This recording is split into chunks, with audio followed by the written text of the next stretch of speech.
To get started with the notes, I'll run through the theory first, and then we'll go and obviously look at more examples in the textbook. Okay, so the first bit is going to be looking at some of the important bits and pieces. Okay, you did say you've been looking at the theory mainly. Okay, so as I said before, if you have any questions about any of the activities that you've been looking at, we'll always start with that. Okay, and I'll ask you, how's it going with the preparation? Are there questions that you're struggling with? If so, then we can look at those areas, okay, and then we can maybe even go through some of them if you need to before we start with the new content. Okay, so if you have some questions next week, we can go through that. I'll focus more on the theory now.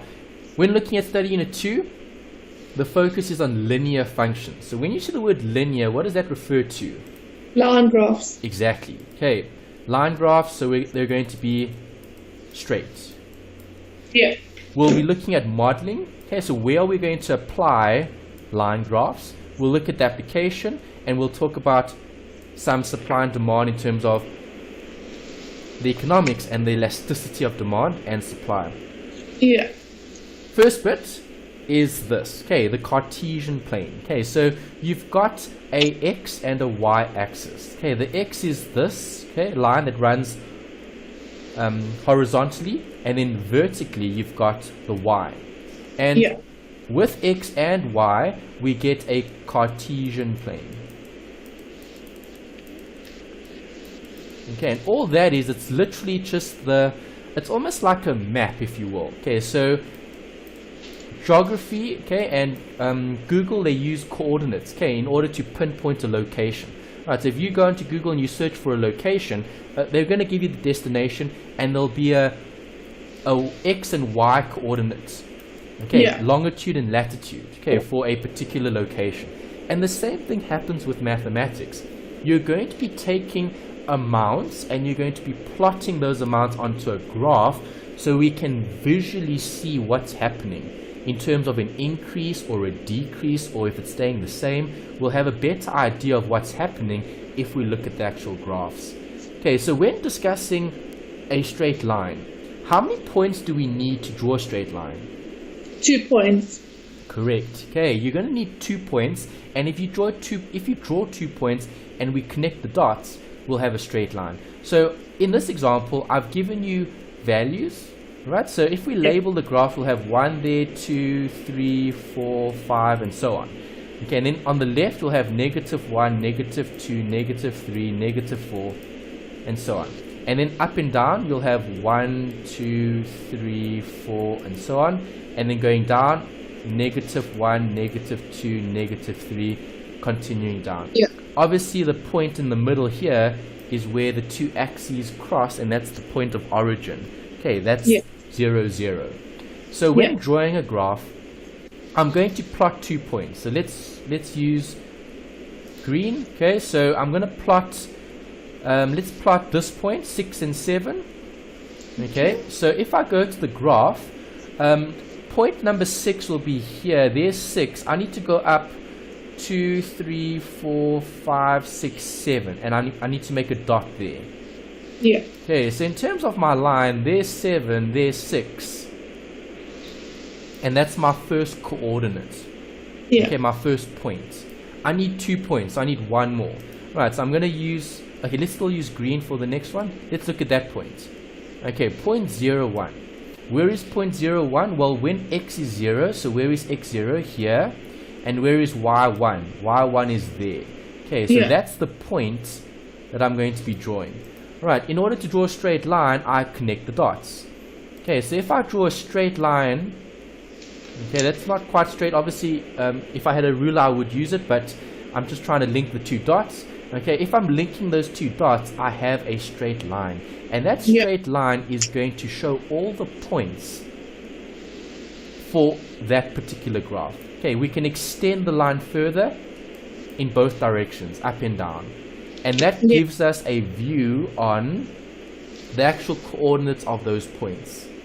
Yeah. Okay, so why do we need a straight line? Well, we need to understand what the graph is telling us. So if the graph is sloping upwards, okay, the slope represents the gradient. So if I'm looking at a change in y and a change in x, change in y and change in x is looking at this. Let me highlight that. Okay, it's looking at this. Okay, so this is a change in y, and that's a change in x. Right, so I'm looking at how much does it actually change, okay, over a period of time. Right, so if I'm looking at a straight line has a slope, x and y. Okay, the slope will be calculated by looking at a change in y over a change in x. Okay, we'll look at how to calculate this later. Okay, just understand the concept. So when we talk about slope or gradient, we're looking at how steep or shallow that actual line is. If the line is sloping downwards, is that still a straight line? Yes, it is. Yes, the slope is just negative instead of positive. Okay, so the graph will either be upwards or downwards or even flat possibly.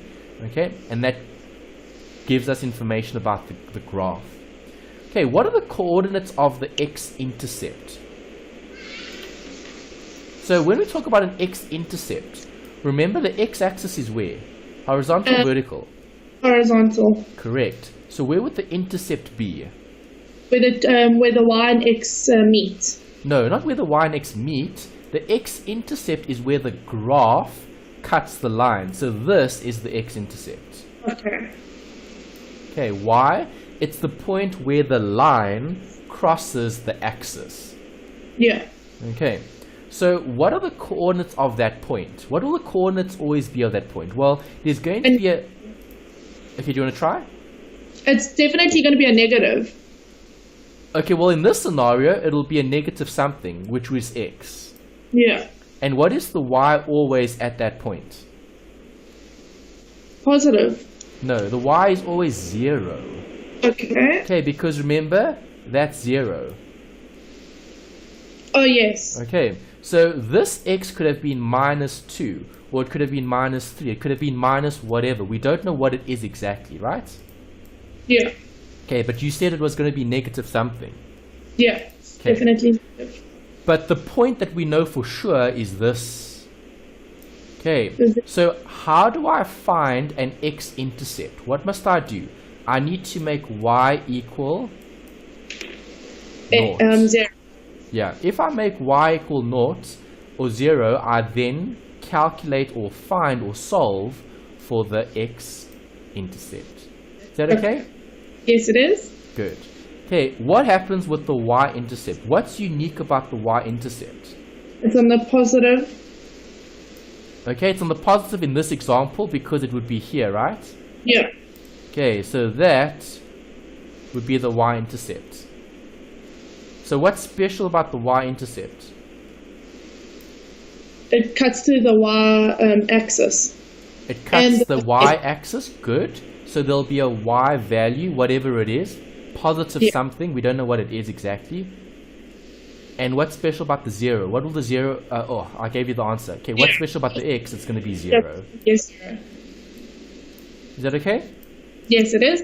Okay, so how do I find the y-intercept?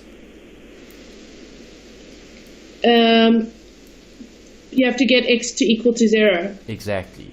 Okay, so if you're ever given a scenario where you're looking for x or you're looking for y, okay, if you're looking for intercepts in terms of the graphs, if you make the one 0, you can find the other.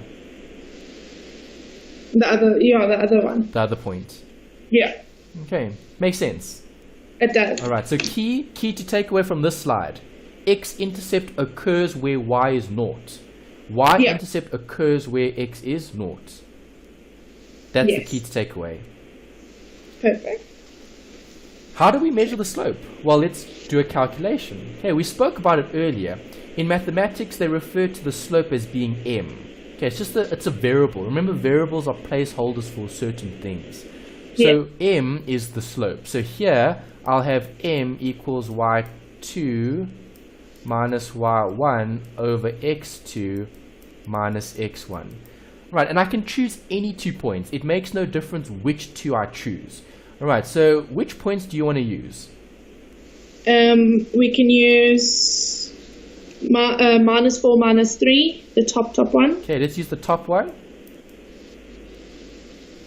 And then we can use the 4 and the 5. Okay, and then let's use this one. Right, so which point are we going to label as point 1? The second one. Okay, so let's make this point 1. So that's point 1. Okay, and then this will be point 2. Yeah. Okay, fine. Alright, so if I apply that to my actual formula, I need to insert that into the equation. Okay, so here is y2 and x2. So I need to use that, point 2. Right, then I've got y1 and x1. y1 and x1. I need to use that point. Do you agree? Yes. Okay, so let's do the calculation then. M is going to equal y2 is minus 3. y1 is minus 5.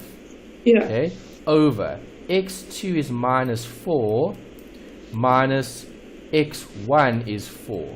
Right, equals. Okay, minus 3 minus 5 is what?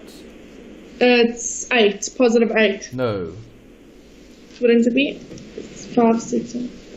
If it's a minus, minusing another minus? It's a minus. Yeah, it's a negative. You only change the sign if you're doing which equation, if you're using which operation. Odd math. If you're using multiplication.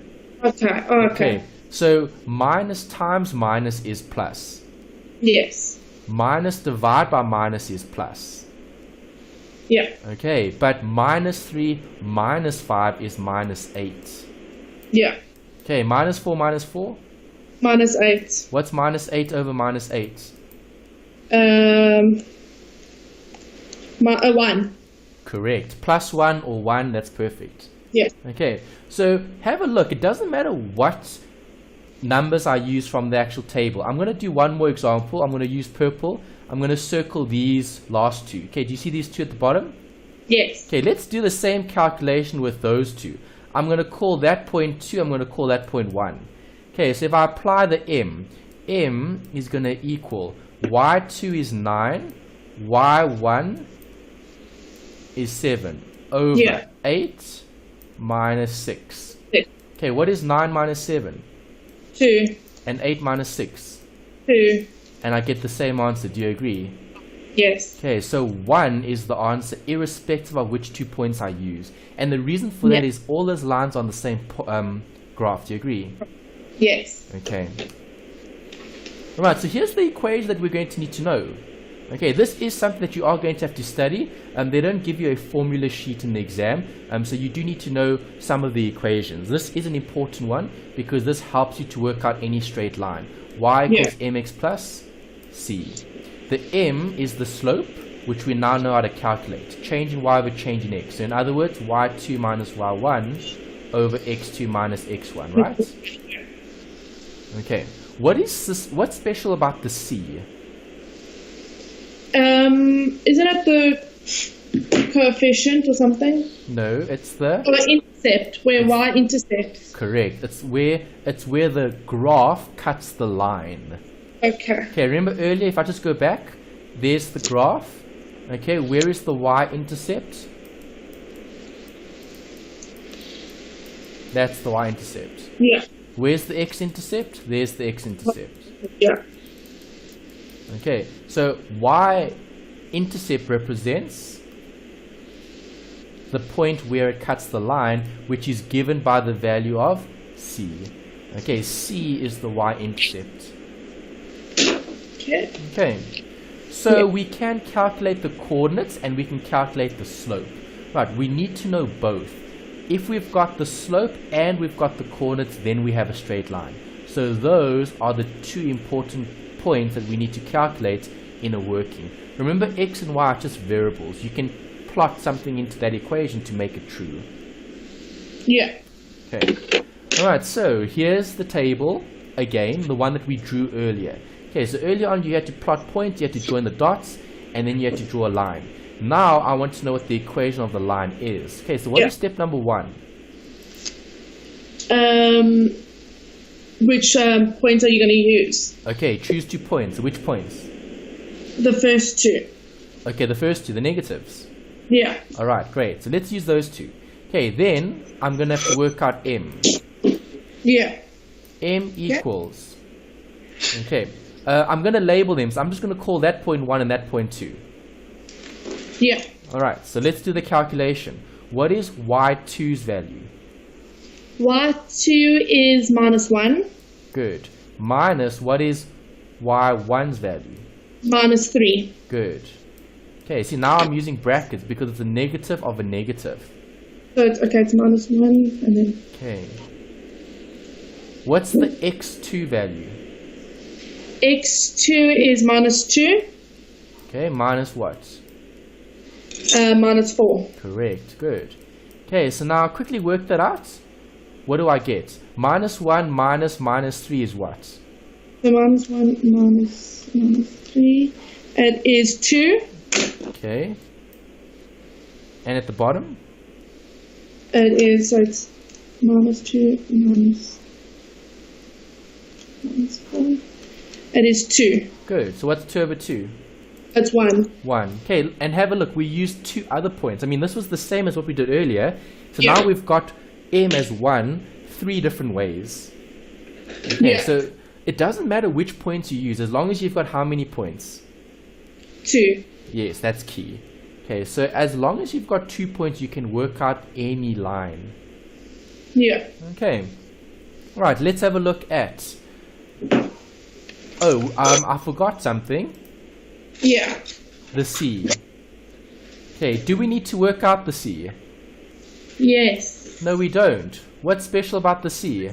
The C is where it intercepts, so it's, the answer is 1. Yes, okay, there's the y-intercept. Because earlier we spoke about this, right? Yes. Okay, the y-intercept occurs where x is 0. So if x is 0, the y is 1. So is that the y-intercept? Yes. Yes, so the y-intercept is actually given in the question. 1 is the answer. Yeah. Okay, makes sense. Yes, it does. Alright, so that's how I got the formula. So there's the formula. Alright, y equals x plus 1. Okay, and the reason for that is we had m equals 1 and we had c equals 1. Yeah. Okay, from the previous working. Okay, so now if you wanted to, you could actually work backwards. Okay, if you were given a straight line, you can now actually plot the points and draw the graph. Right, so depending on how easy or difficult the question is, they'll either ask you to start by drawing the graph, which they won't really do because it's a multiple choice question. So normally you'll be given drawn graphs in the actual exam. For your one assessment, your second assignment, assignment 2 is written. There, yes, you will have to actually draw 1 or 2 graphs. Okay, but we'll do that together when we get there. But from an exam point of view, you're never ever going to have to physically draw these graphs. You'll always be given graphs and your job is to interpret the information. Okay, so what is actually being given in the actual question from a line point of view in terms of y-intercepts, x-intercepts, and points of equilibrium and those types of considerations. Alright, so I just want to show you something now in terms of using the equation. Okay, if I look at x and y, which is the independent variable? The independent is x. Correct. Why is x independent? Because it's by itself. Correct. You choose what x values you want to put in. So let's put in -2, -1, 0, 1, 2, 3, and 4. Okay, if those are the values that I'm choosing as an independent variable, because independent means I get to choose what it is. Yeah. Okay, can y choose what it is? No. No, y is dependent on x. Okay, so y has no choice. How do I get y if x is -2? How do you get y if... Won't it be 1? No, not quite. If x is -2, then y will be equal to -2 plus 1, which is 3. -1. Okay. Okay, -2 plus 1. Yes. Okay, so -2 plus 1. Remember the number line. If we go right, the numbers get bigger. If we go left, the numbers get smaller. Yeah. Okay. Alright, so y here equals -2 plus 1 equals -1. Yeah. Okay, what happens if x is minus 1? It's going to be minus 2. No. Won't it be... Yeah, because it's going to be minus 1 plus 1. Which is? Won't it be plus... Okay, sorry. Plus 1. It's naught. Yes. Okay. It's naught plus... Right. Then it's going to be 1. Yes, this will be 1. Next one will be? 2. Then? 3. 4 and 5. Do you agree? Yes. Okay, so that's a very simple, easy straight line to do. Okay, so again, key point to take away here is this. If you've been given an equation,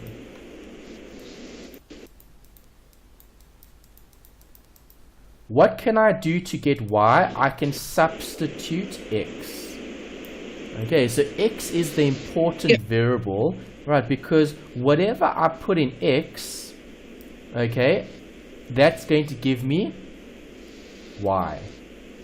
Yeah. Right, so and you use this a lot. There's often scenarios where you're going to have to take values and you're going to have to substitute those values into the equation to work out a missing amount, which is normally the other amount. So y, okay, we're trying to find that.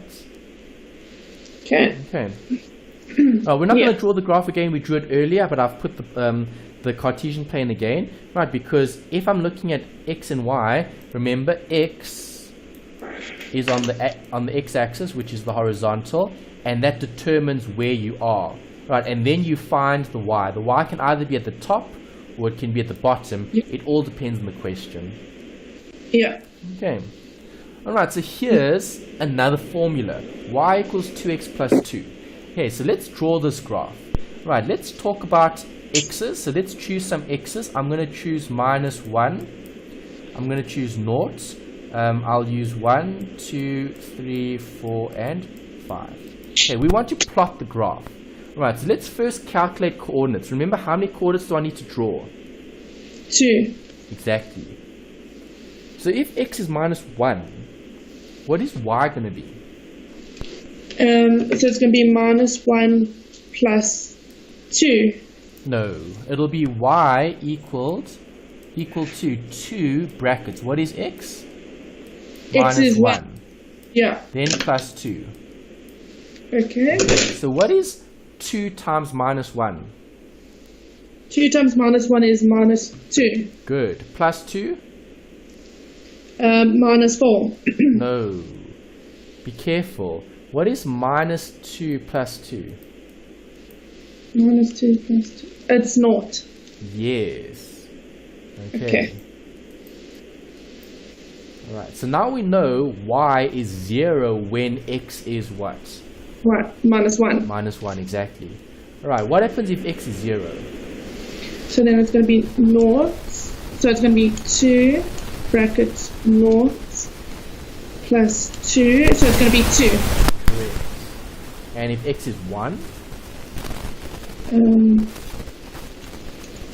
It's going to be 4. Correct. Okay, because 2 times 1 is 2 plus 2 is 4. Well done. What happens if we have 2 as x? It's going to be 6. Good. And then 3? 8. Good. And if you continue going, you'll see they're going up in 2, basically. Yeah. Alright, so again, how many points do I need? I just need 2. So if I had to draw this graph, I'm going to take this point, and I'm going to take that point. Okay, I only need 2 points, and I can draw the graph.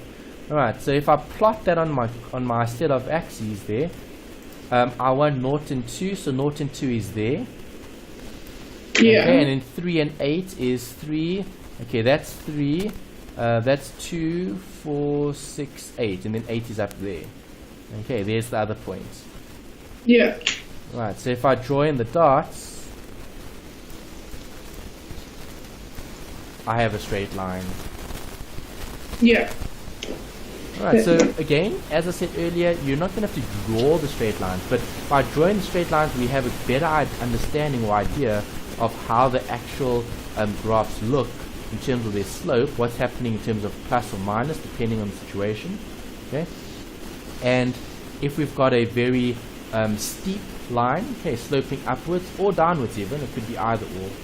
Right, so that's another equation. If we look at this, now what happens if I'm asked to determine the equation?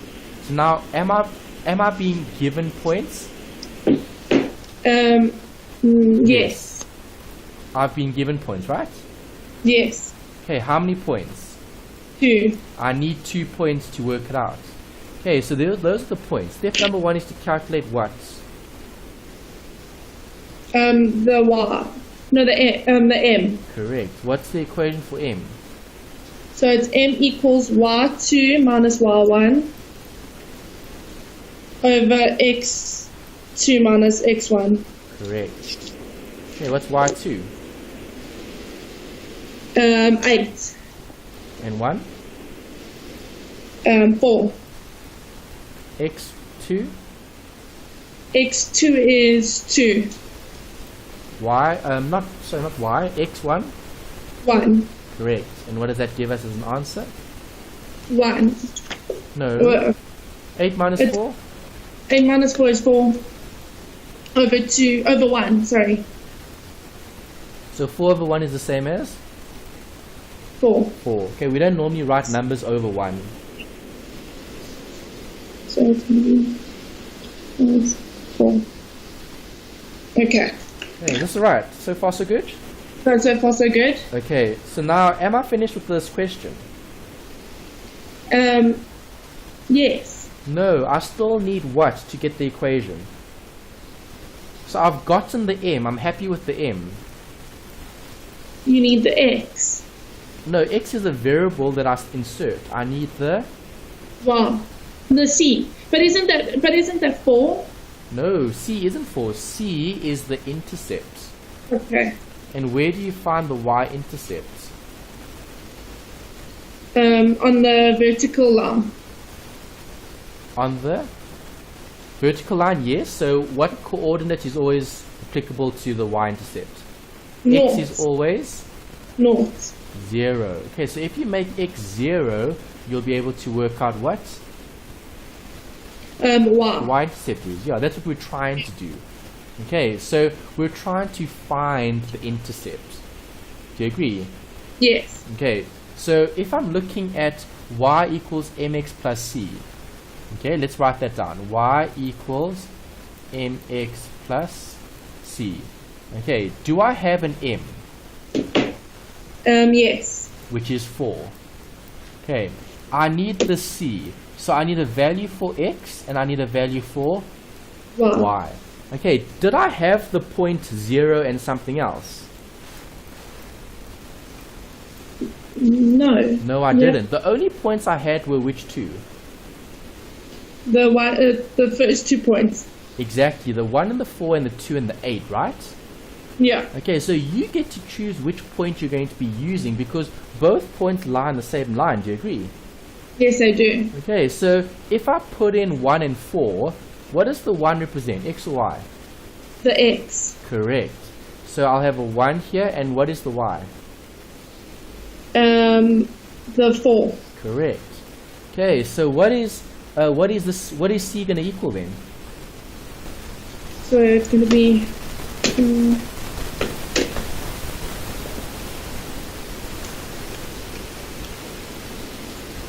4 equals 4 plus c, right? yeah, So what is c equal to? 8. No. 4 equals If I take the 4 to the left, what happens? It's going to be a minus. Good. So what's c equal to? North. Yes, c is actually 0. Here. Okay, and let's try it with this other point. Okay, so I'm going to change color. I'm going to use green. So let's see if I get the same answer if I use that one. So if I use the 2 and the 8, then I would have had what? Well, I would have had y equal mx plus c. I would have had 8 equals 4 times 2 close brackets plus c. So then I've got 8 equals 8 plus c. What is c equal to? Naught. Yes, naught equals c or c equals 8. Not 8, sorry. Yeah. naught equals c or c equals naught, which is 8 Yeah. minus 8. 8 minus 8 is naught. Yeah. Okay. So do you see how the y-intercept is 0 in both situations? Yes. Okay, so if I had to write down the equation of the straight line, what would the equation of the straight line be?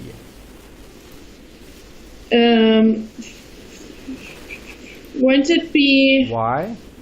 y equals 4 X x plus naught? plus naught. Okay, we don't have to show plus naught because we're adding nothing.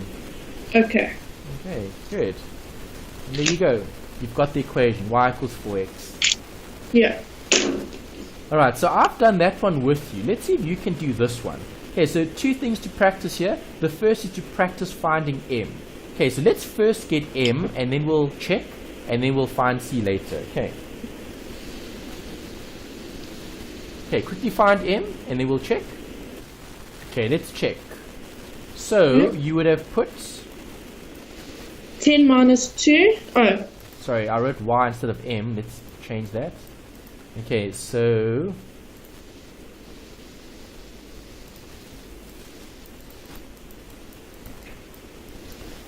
And then I said 1 over minus 5. I mean 1 minus 5, sorry. Yeah, so Yeah. you've got 8 over minus 4, Minus 4. which is correct. Can I simplify that? Yes. Yes. Because 8 divided by 4, what's 8 divided by 4? 2. And a positive over a negative? It's a minus, so it's negative 2. Exactly. There you go, you've got the right m. Perfect. Okay, so now try find c then. Okay.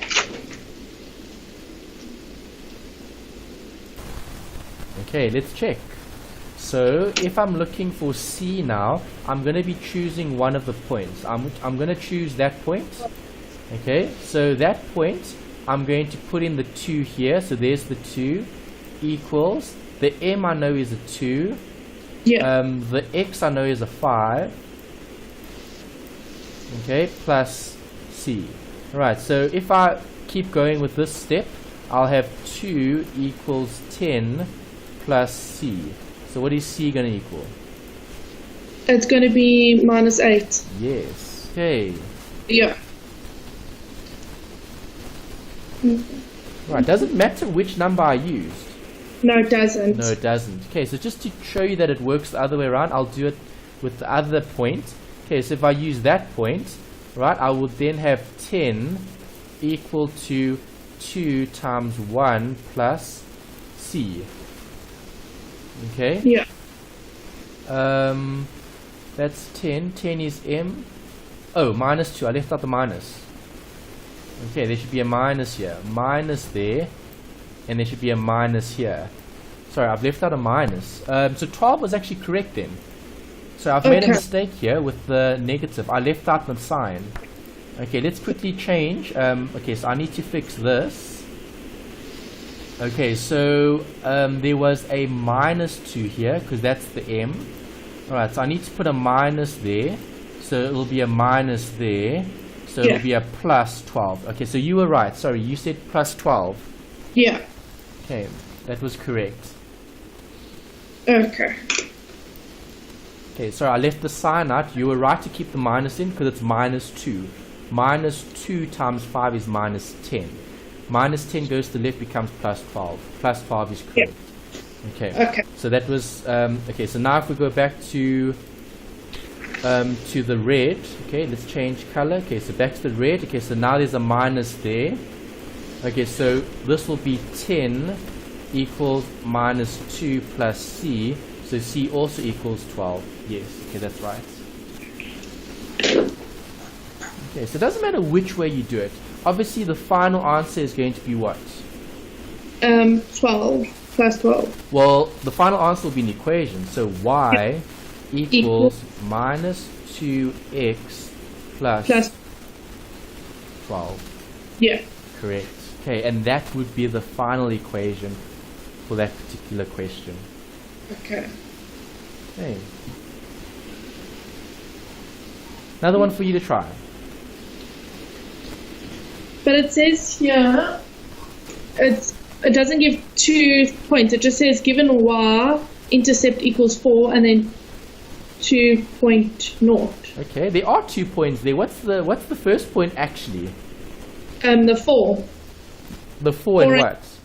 Naught. Yeah, so what is it? 0, 4 or 4, 0? Which one? It's 0, 4. Good. Why? Because x comes first. Correct. And if x is 0, the y-intercept is 4. Right, so you do have 4 points. They just gave it to you slightly different. Okay.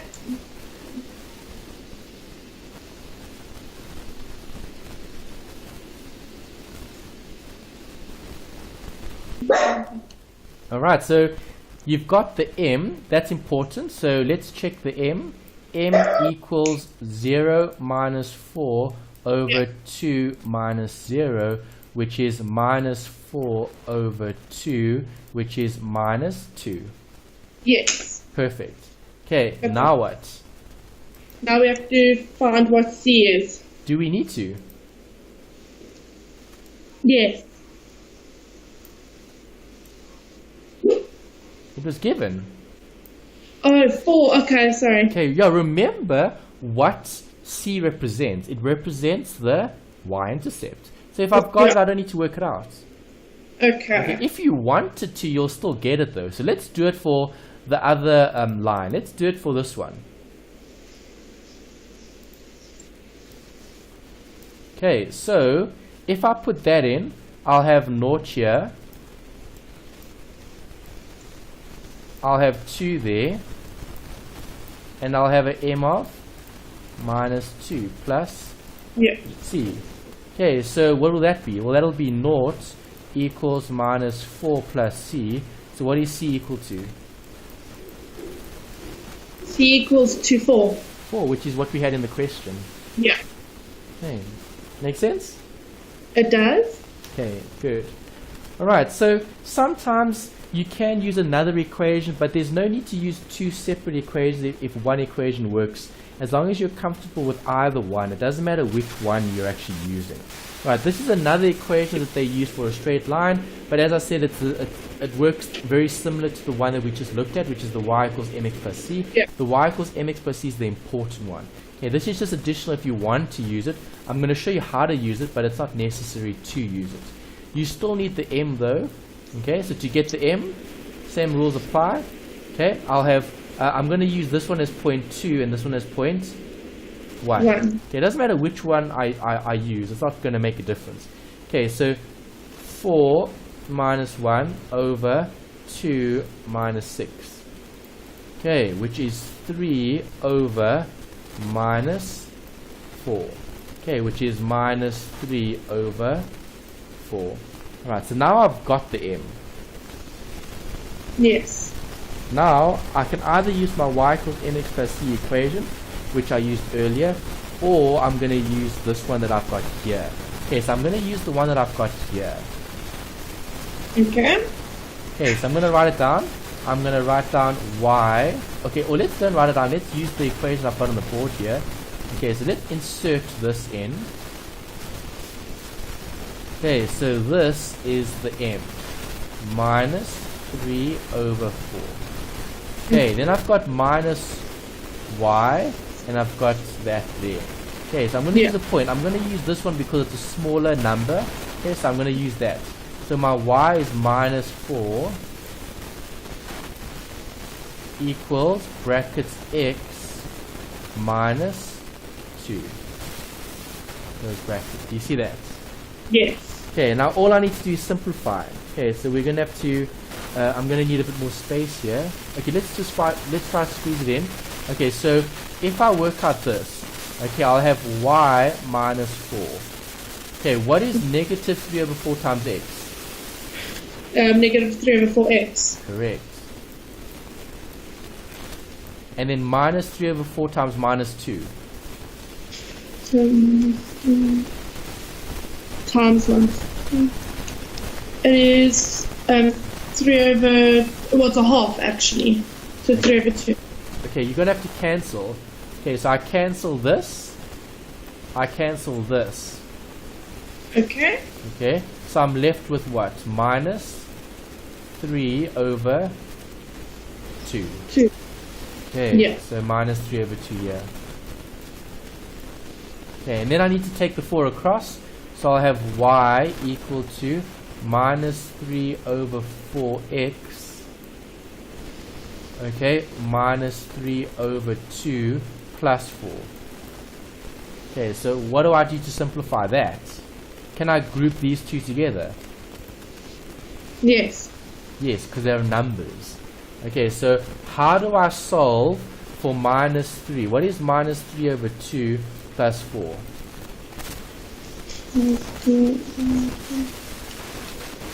It is 5 over 2. 5 over 2. Minus 5 over 2. Minus 5 over 2. Okay, so let's check. I need a common denominator, hey? Yeah. Okay, so minus 3 plus 8 equals minus 5 over 2, which is correct. Okay, good. Right, so you can either do it manually or you can do it on the calculator, whichever method you like to do in terms of make it easier for yourself. Because remember that the exam is multiple choice, so as long as you're getting to the right answer, that's great. Yeah. Okay.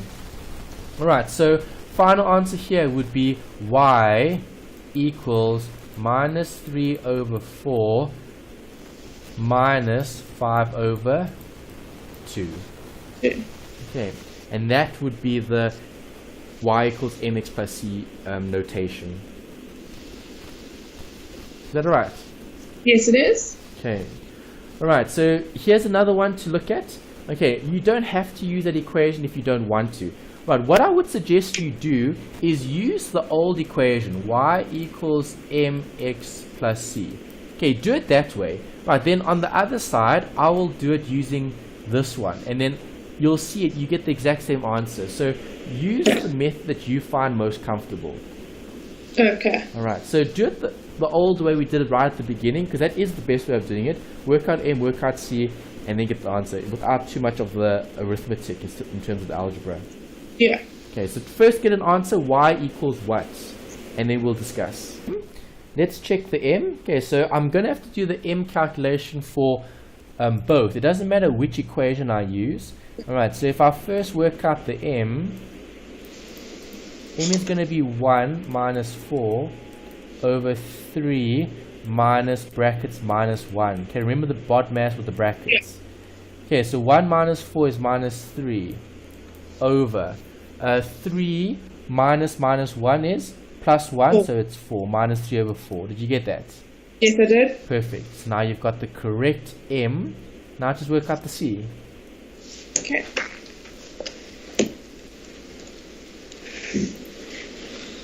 Check if you're right. So we need to first work out the c. Well, we've got the m, we need to work out the c, so you could have substituted into your equation. That's perfect. Right, so if I use this equation that we have on the board, I'm going to use that one just to show another method of doing it. But if you're doing it this way, that's perfectly fine as long as we're getting the same answer. Right, so I'm going to use the smaller number, and I'm going to use this one because they're both positive. Yeah. Okay, but it doesn't matter if you use that one or you use this one, you're going to get the same answer. Okay, so I'm going to write there y minus 1 equals m, which is minus 3 over 4, open brackets x, minus 3, close brackets. Okay, so this will be y minus 1 equals minus 3 over 4x. Minus 3 times minus 3 is plus 9 over 4. Okay, so now I'm going to get rid of the 1. So I'm going to rub that out just so I have enough space. Okay, so if I get rid of the minus 1, it's now going to become plus 1. Okay, so plus 1 is the same as 4 over 4. Okay, so let's erase that.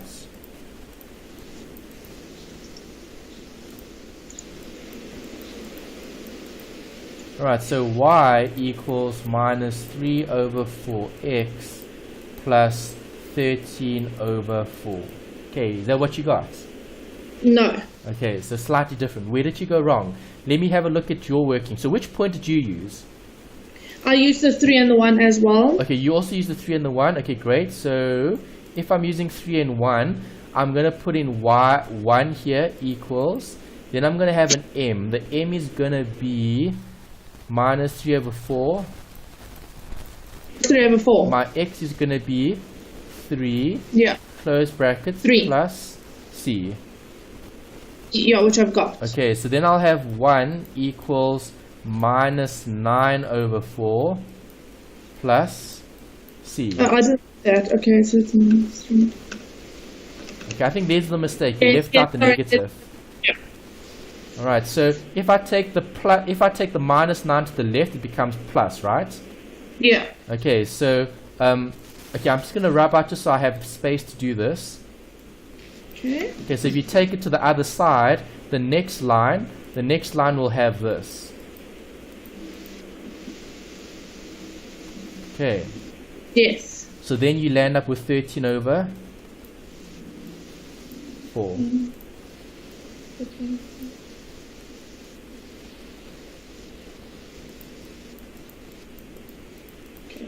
13 over 4 equals c. So you still get the same c. Yeah. Okay, so yeah, just be careful how you do it. Remember the positives and negatives. Yeah. Okay, great. Happy? Yes. Alright, perfect. Okay, so now just some theory. Okay, so this is where I spoke about in terms of some theory where Eunice is going to test you a little bit about your economics as well. Okay, so the first thing we need to discuss is the m. Okay, and obviously m is what? The slope, right? Yeah. So if it's the slope, if m is positive, what does the graph look like? If it's positive, it's upward sloping. Yes, and if it's negative? It's downwards. Correct. And if it's 0? It's through the 0 mark. No, it'll be flat. Okay. Okay, because remember it's a slope. Okay, it's like climbing a hill or going down the hill, depending. Yeah. Okay, so if the slope is positive, the graph will look like that. If it's negative, the graph will look like that. If m is 0, the graph will look like that. It'll be a flat line, a horizontal line. Yeah. Okay. Alright, so what is a model?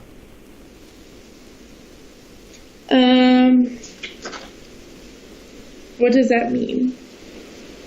From a mathematical point of view, we're looking at modeling. Okay, remember your module is called quantitative modeling. So why do these mathematicians use the word model? I don't know. It's another word for equation. Okay, so when we're at school, your teachers refer to it as an equation. When you're in the real world, okay, so in the real world we talk about models, and models are just equations. Okay. Okay, so when someone says I'm building a model for supply and demand, all they're saying is I'm creating an equation, a mathematical equation for supply and demand.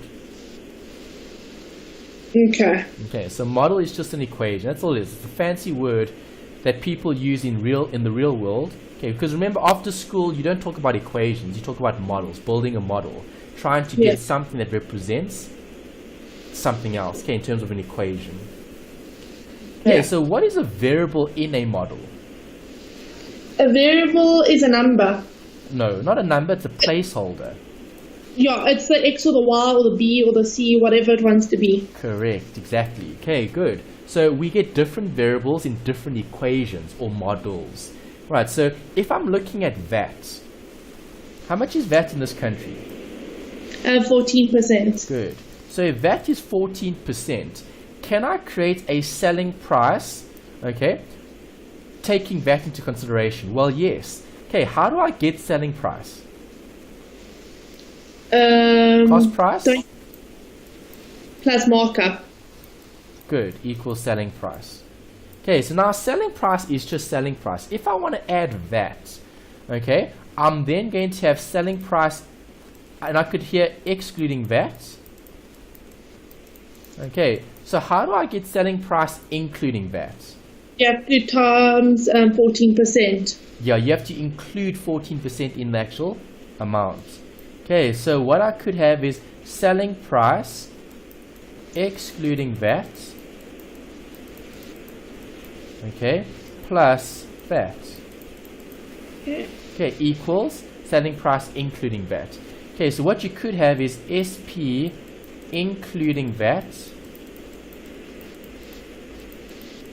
okay, would be equal to selling price excluding VAT times 1,14.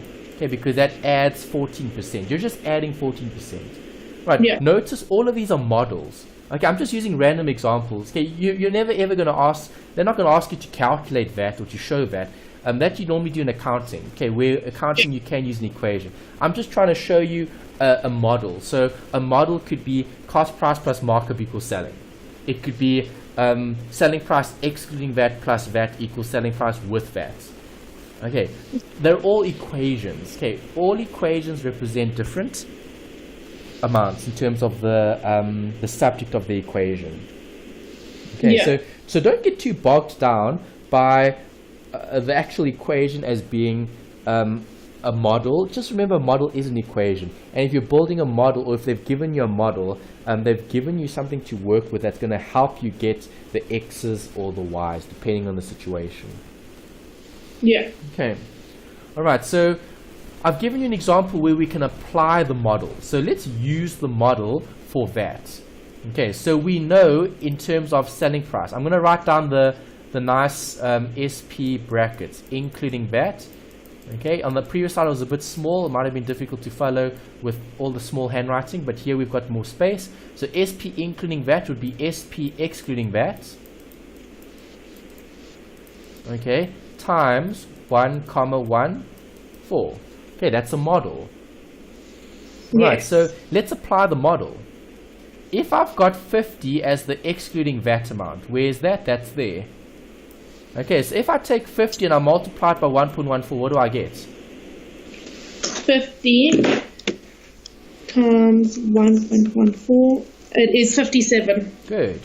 Is that the VAT inclusive amount? Yes. Yes, it would be. Okay, so 57 would be the VAT inclusive amount. See, do you see how I've applied the model to work out VAT? Yes. Yeah, so if you've got a model, you can use the model in any situation to find a missing figure that you require. Yeah. Okay. Number B and C, I want you to find the answers and then we'll check. I've already found them. Okay, that's great. So you've got the answer ready. So Yeah. if you've got the answer ready, give me the answer for the first one. 114. Good. And the last one? 200. Nice. Okay, so the one you either to multiply by 1.14 or divide by 1.14. Yeah. Perfect. Okay, so if we wanted to calculate the VAT portion, what do we do? Take out the 14%. Exactly. We create another equation, i.e. we build a model. Okay, so the model for VAT could look like this. VAT equals selling price, bracket, VAT inclusive,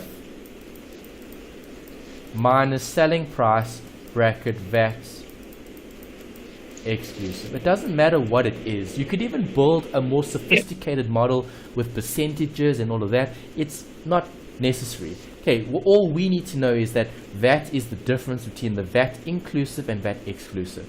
If you want to build a more complicated model, you can.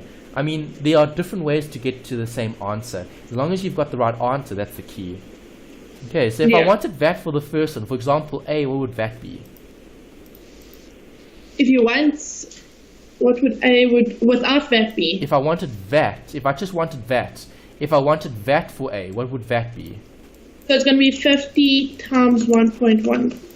No, it's going to be 57, 7. Yes, it'll be either 57 minus 50, which is 7. Right, or if you really wanted to, you could have said 50 times 14%. Yeah. Okay, that's another model.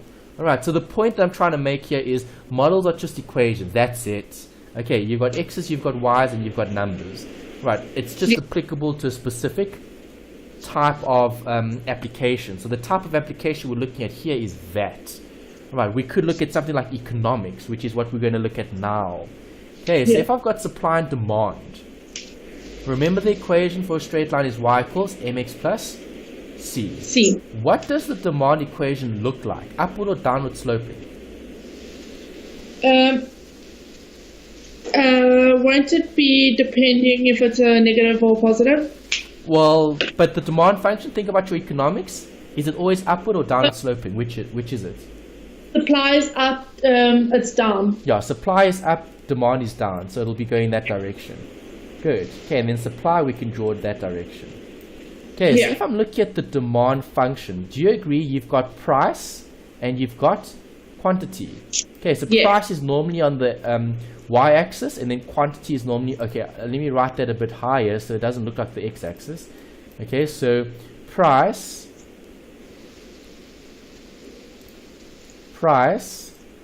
okay, and then quantity. All right, Yeah. so if I'm looking at quantity, do you agree price is going to equal minus the quantity plus some sort of constant? Okay, plus C. Yeah. Okay, C would be the y-intercept, which we spoke about earlier. Yes. Okay, a constant. It could be whatever, we don't know. We'll look at some examples later, but for now, we're just looking at a relationship between demand and supply. Okay. Yeah.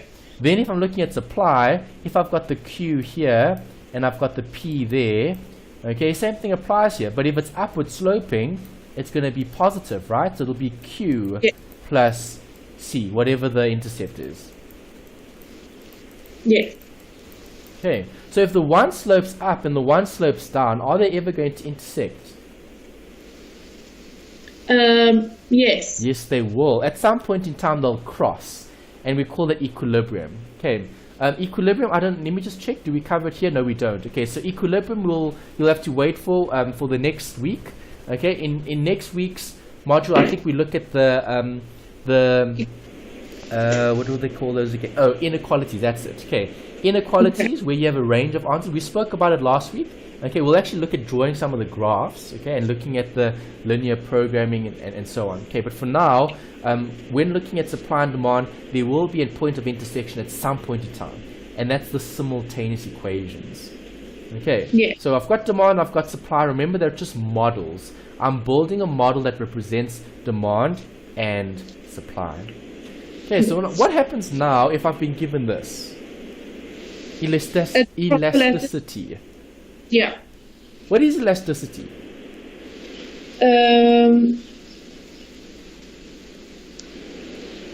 Elasticity is if it changes or not, if it gets affected.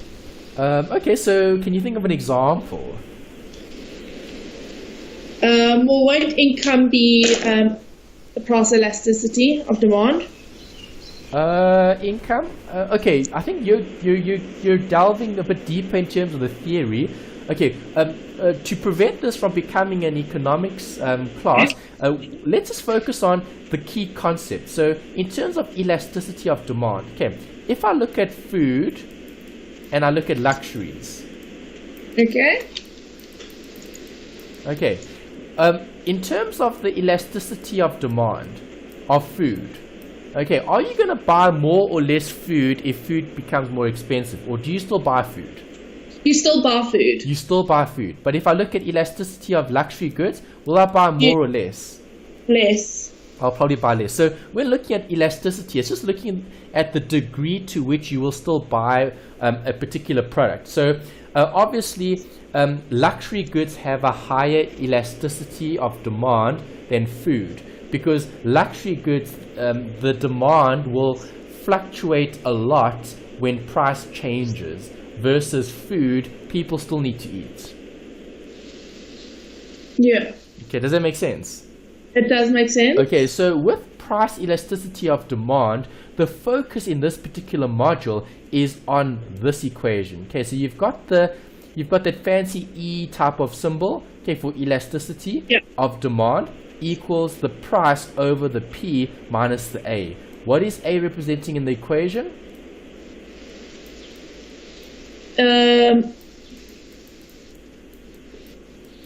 The y-intercept. Correct, the y-intercept of the demand function.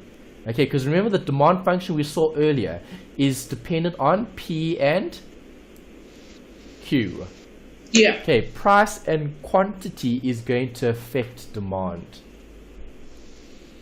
Yes. Okay, so when doing the calculation, we're going to have to look at the y-intercept. And if you look at the textbook, you'll see they've given you like 10 pages just covering one simple derivation. Okay, because remember, they need to show you how to get to the answer. Okay, so they derive, sorry, no V here. They derive the equation from the core functions or the core equation. So you get one equation and you can derive another equation. So what they've done is they've derived this equation from the demand and supply equations, okay, to work out price elasticity of demand. Okay, and this is a popular exam question. They often tend to test this price elasticity of demand. Okay, for some reason, I don't know why. They might just like it in terms of preference, but we've seen it so much. Okay, every single semester, there's some sort of question that comes up that looks at price elasticity of demand. Okay, that's the one they focus on. Yeah. Okay, so just remember, the equation is this. Elasticity of demand is equal to P over P minus A. A represents the constant in the actual function that you've got. Yeah. All right. Now, let's look at costs. Okay, so now again, I'm building a model. A model is just an equation. Right, so if I've got fixed costs and variable costs, what would the formula look like in terms of total cost? So what would total cost be equal to? Variable cost plus fixed cost. Correct.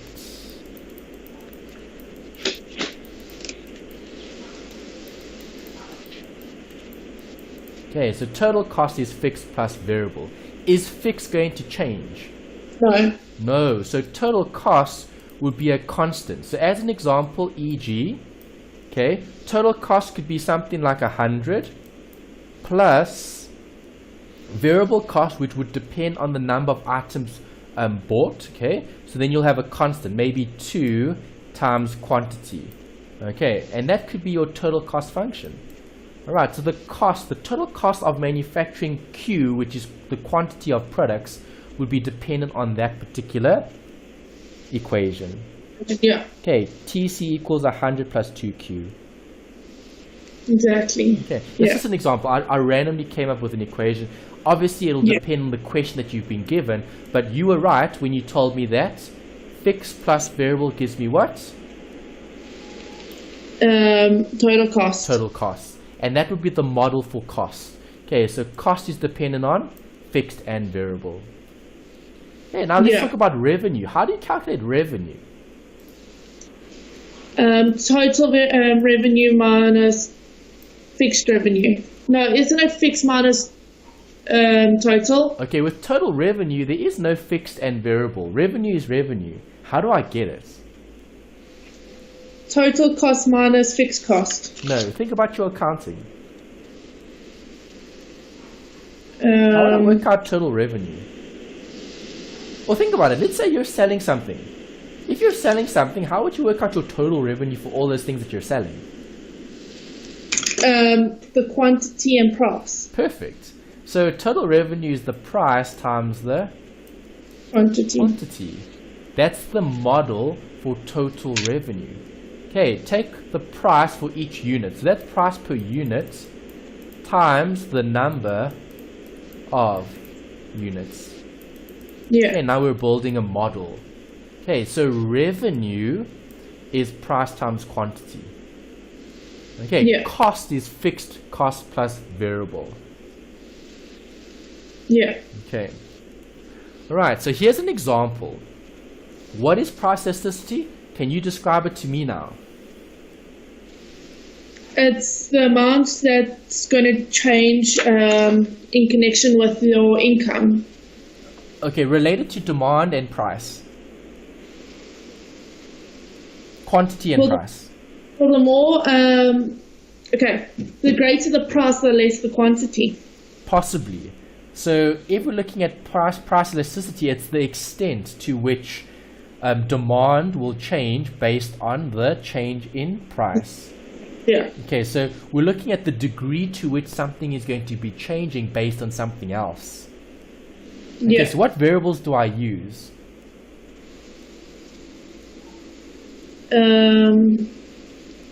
fixed price and no. For price elasticity, I'd be using price and quantity, right? Yeah. Okay, so I could have this, which is price. PD is price demanded. PS is price supplied. Okay, if I'm looking at the price elasticity of demand, which equation am I going to use? And the first one. The demand, yes, because I'm looking at the price elasticity of demand. If I'm looking at the price elasticity of supply, then I'm going to have to use the supply equation. Yeah. Okay, but both equations use price and quantity. Okay, because price and quantity are two considerations when dealing with demand and supply. Both use the same variables. Right, so the same thing will apply when looking at elasticity. Yes. Okay. There we go. Okay, so equilibrium actually is in this set of notes. It just came up a bit later.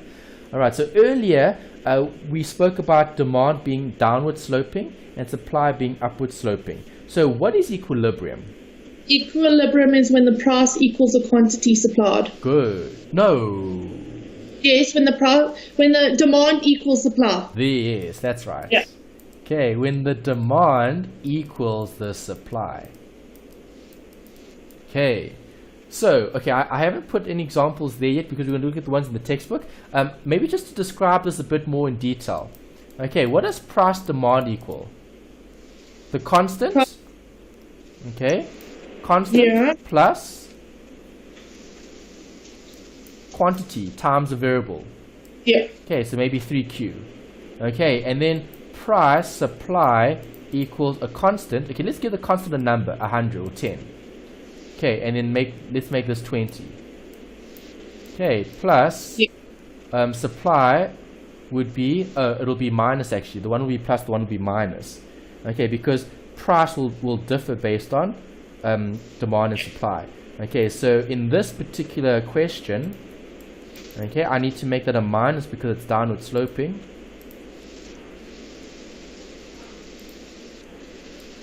And I need to make this a plus, and I could just make it, maybe say Q. Okay, so if I've got those two, this price and that price will be equal. Do you agree? Yes. Okay, and then the quantity supplied would also be equal, right? With the quantity demanded. Yeah. Okay, so with equilibrium, demand, supply. Okay, at that point in time, do you agree everything is the same? The prices are the same, so PS or PD is the same, okay? And the same thing here in terms of the quantity S and the quantity D, both are the same. Yes. Okay, so quantity demanded and quantity supplied would be the same. Price supplied and the price demanded would be the same. And that's where equilibrium occurs. Exactly. Okay, good.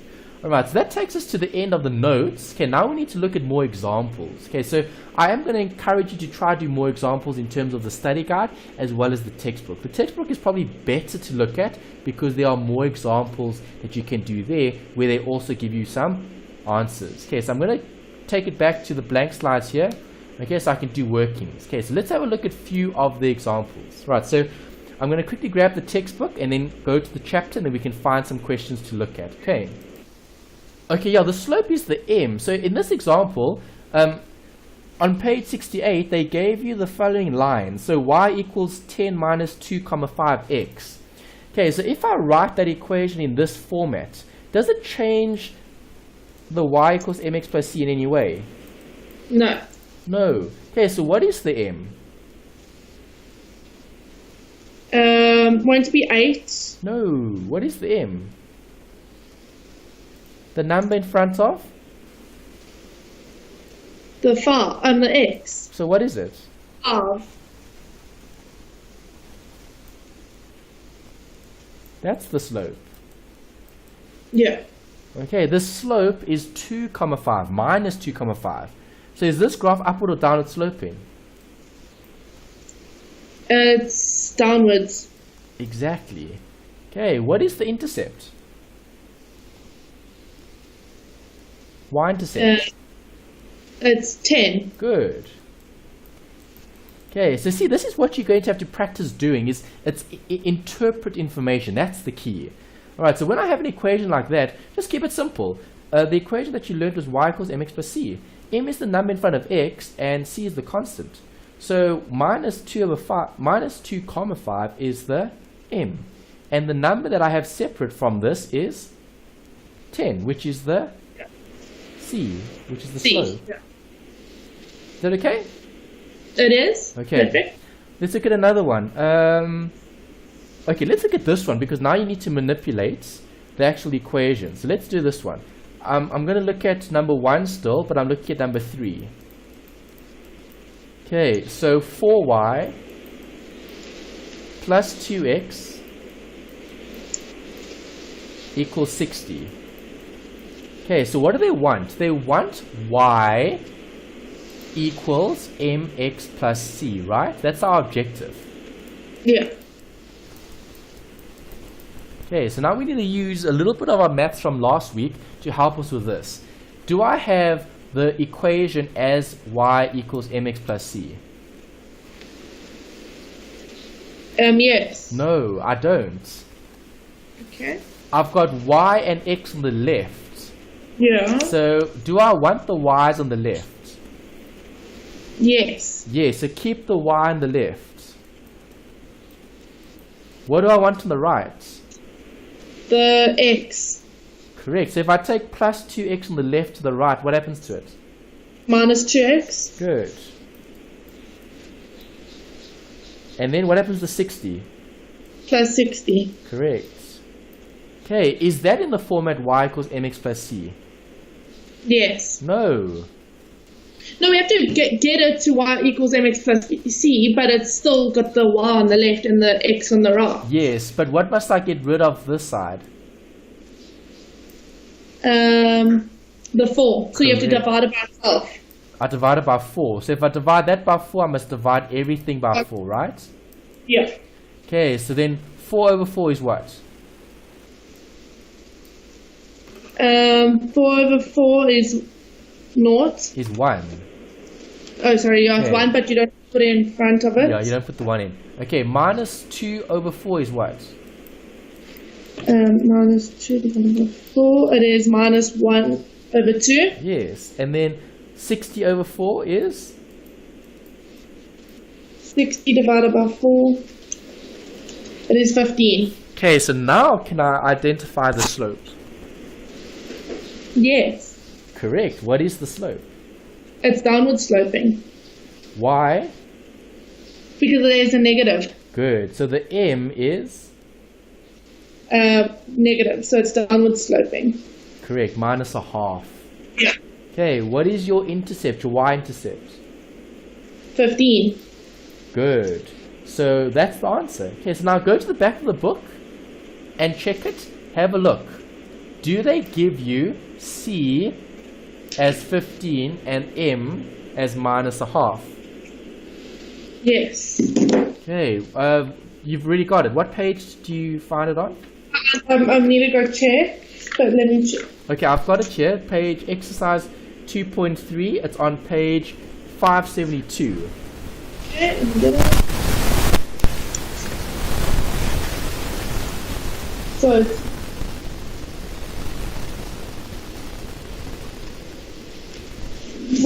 what number is it though? On page 572, it's number 13. M equals minus 0.5. Yes. And y0 equals 15, which is what we've got, 15. Yes, no, it's right. Okay. Right, so do you see how they've tried to ask us a y equals mxc question in a very strange way, because you had to manipulate this.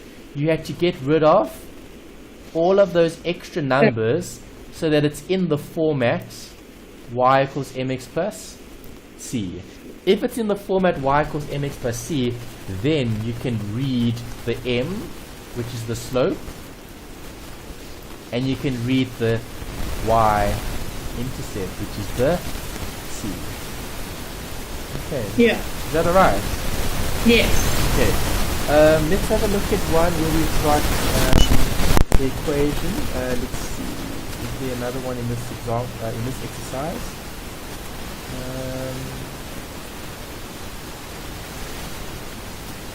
Okay, there is one here at the end. Let's look at the next page, on page 70. Alright, so question number 10. Alright, so here they tell you the demand function is given as Q equals 210 Yeah. minus 3,5 P. That's what they've given you.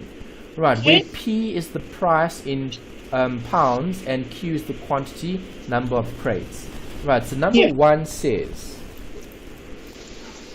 what is the, or not what is, calculate P when Q equals 0. So if I make Q equal to 0, okay, that's what I need to do.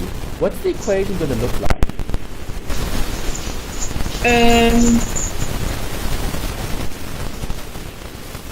Won't it be Q equals 0 minus 3.5 and then a naught by the P? No. Okay, the Q is 0, so the P is what you're looking for. Okay. Okay, so what do I insert in Q? Naught. Yes. And now can I solve for P? How many variables do I have in this equation now? 2. 1. I only have P. Oh, sorry, yeah. Yeah, so can I solve for P? Quickly solve for P. Would you, I don't know, I would have to solve it though.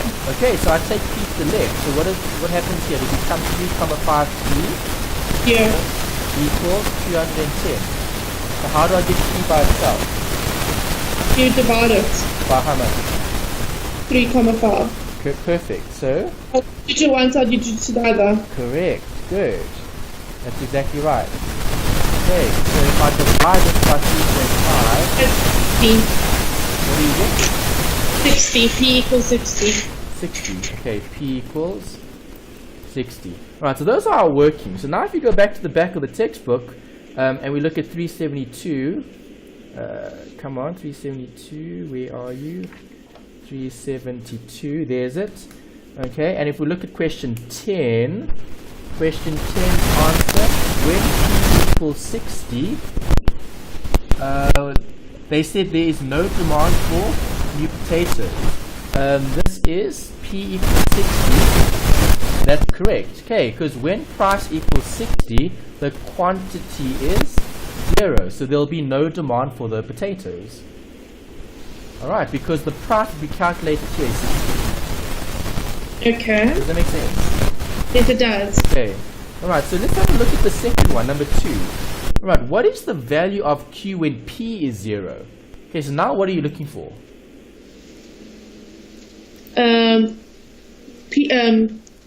You'd have to look for Q. Exactly. Okay, so now, if the price is naught, what would the quantity be? Quantity, it's not going to be naught. It can't be naught. So what will it be? Let's work it out. Work it out. So do a quick working. I'll write in the first bit, and then you can finish the algebra in terms of the working. Okay, so do you agree I'm making P what? 0. Yes. So quantity equals 210 minus 3,5 bracket 0. So what's the answer? Don't you say 10 minus 3.5? It is 210. Correct, because anything times 0 is what? The same answer. No. Well, it's 0. It's 0. Yes. So that's Okay, the sure, so 10 times 0 is? 0. Good. 0 times 0? 0. 0. Anything times 0. X times 0? It's still 0. Still 0. Okay, so here the quantity is 210. Okay, so if the price was 0, you would expect a quantity of 210. Right, again, if you refer to back to your book, they say 210, the potatoes of Q, the demand for, is for 210. because this is quite a related. From a technique, that's going to be the answer would be like that. So you're not going to have to explain it. Like in economics, you have to explain it. Yeah, there's just one way.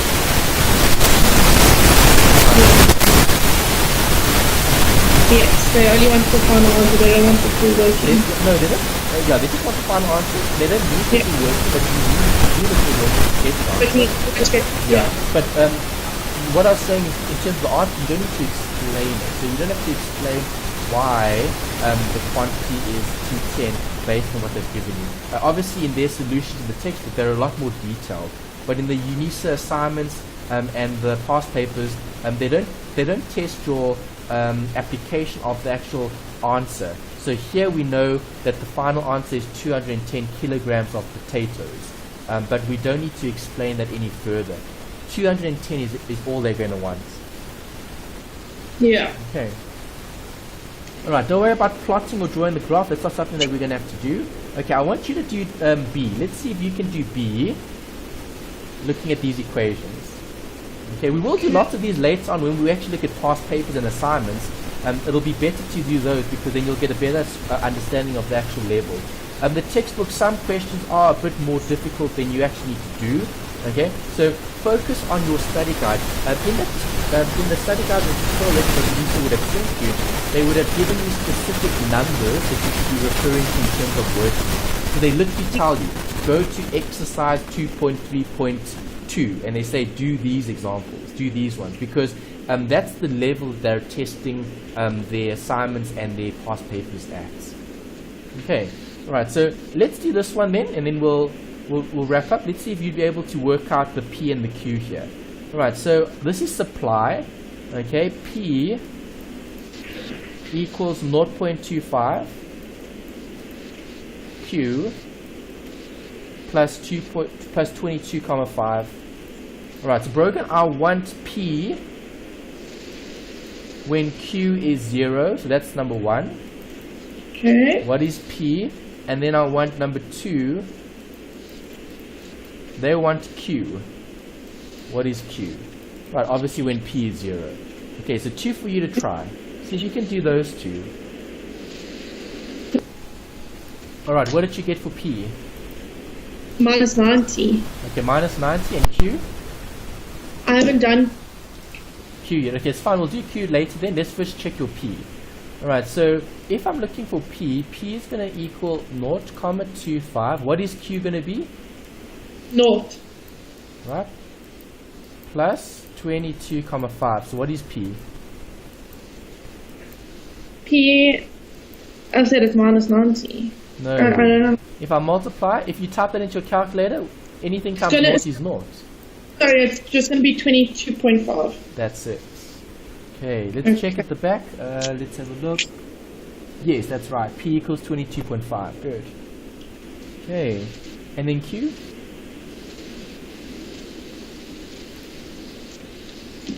See, or am I completely wrong? Alright, let's check. Okay, so you're saying minus 90. So if I'm looking at Q, I'm going to have naught equal to 0.25 brackets. Q is what I'm looking at. Okay, so I'm just going to leave it as Q. Okay, plus 22,5. Alright, so I'm going to take the 1 to the other side. So if I take this to that side, I'm going to get minus 22,5 equals 0.25 Q. So if I divide that by 0.25 and I divide this by 0.25, what does that give you? So minus 22.5 minus 90. Is it not 70? No, I said here minus 22.5. Oh, minus divided. 90. Let me have a look here. Okay, let me type it in the calculator first, and then we'll check what they've got. Sometimes there are some mistakes in the textbook. Let's just see if they've got the right answer for this one. So negative 22.5 divided by 0.25, yeah, it gives me minus 90. Alright, so minus 90 would be the quantity for this particular question. Okay, but do you agree I can't have negative quantity? Alright, so here in terms of interpretation, okay, what would the answer be limited to? 0. Yeah. Okay, so if I look at these, okay, they also got minus 90 here as well. Did they explain the negative? No, they didn't. Okay, so they've just left it as the demand and supply functions meet at 40, 70, and it's at 40 per crate, and the quantity supplied at the same is 70. Right, but if you look at 2, they've given you the quantity there as 90, but they didn't explain that. Alright, so if you look at the answer for 2 is minus 90, so minus 90 is correct. But remember, you can't have negative quantity, that's impossible. Exactly. Okay, so quantity must be positive. Right, so therefore it'll be limited to 0. So if the price, what was the price here? No, what is the quantity? The quantity was, oh no, we had quantity 0 and then we had the price. Okay, so we had price was 22,5 when quantity was 0, and here we had quantity minus 90 when price was 0, because we're looking at what? Quantity demand or quantity supplied? Quantity supplied. Okay. Okay, so that's the opposite.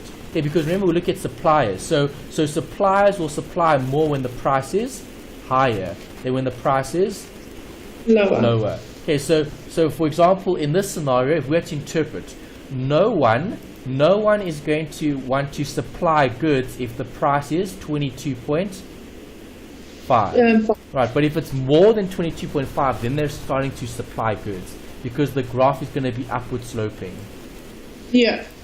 Okay, right, but as I said, they don't test the economics in this subject. They'll test the economics in economics. So don't worry too much about the explanation in terms of what is the supply, what is the demand. All we need to take away is, well, can I calculate it? Can I work out what P is and can I work out what Q is? Right, so I need to be able to get P here as 22.5 because that is the correct P. And I need to get minus 90 here for Q, which was the correct answer. As long as I'm getting P as 22.5 and Q as minus 90, you're going to get the maths right. Okay, and this subject is testing the mathematics. Okay. Tim, you're right? Yes, I am. Okay. Sorry, I'm just... You might be tired. I mean, it's been quite a long morning with all the accounts and that, so... All right. It's a lot. It is quite a lot, yeah. So, take a break, relax, and then maybe look at some of the maths later on in the week. And then, obviously, the accounts, we have another lecture on Wednesday, so we'll cover more of that.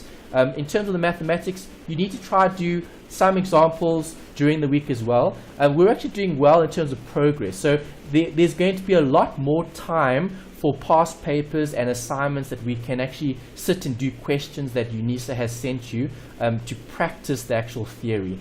In the meantime, try go through the theory just to understand it. So make sure you're familiar with the rules from last week.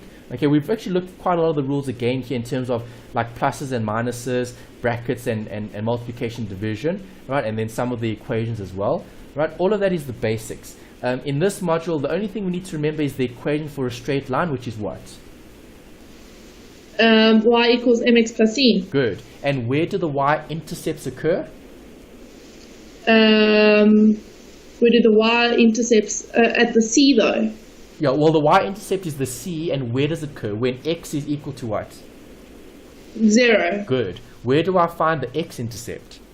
Where y equals to 0. Good. Do you see how you find the intercepts? You make the one 0 and you solve for the other. Yeah. Okay, so those are that's probably the crux to take away and to pull out from this particular module. Oh, well, also the elasticity. Obviously, that one equation. If I go back, that equation is often tested as well in the actual module. Yeah. Okay. All right, Rogan, you got any questions about this No. one? No, because it's kind of like what I'm doing with, what is actually what I'm doing with economics. Okay.